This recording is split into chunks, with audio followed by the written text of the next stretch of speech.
Now, the copy command is usually what people usually do is they'll select an object and they'll right click and they'll say copy and they'll say copy linear or rotate or mirror. But there's some lesser known versions of the copy command which are also can be quite useful at times. So there's one over here called copy to another object by taking a base object, taking another object as your base point.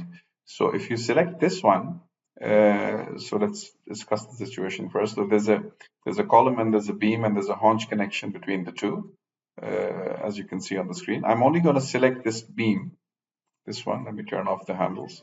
Just select this beam because the beam, as you know, will take any macro with it. But I'm going to use the copy to another object command. And this time it asks me for the source object, which will define the work plane according to which the copy will be done. So I choose this column to which the beam was connected. And then I choose this column over here, which is at a different orientation as the target column.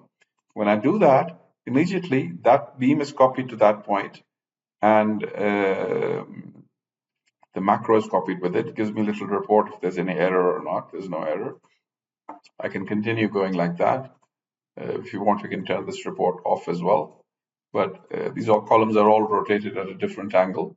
So very conveniently, you see that you can copy your beam and the haunch connection to different parts.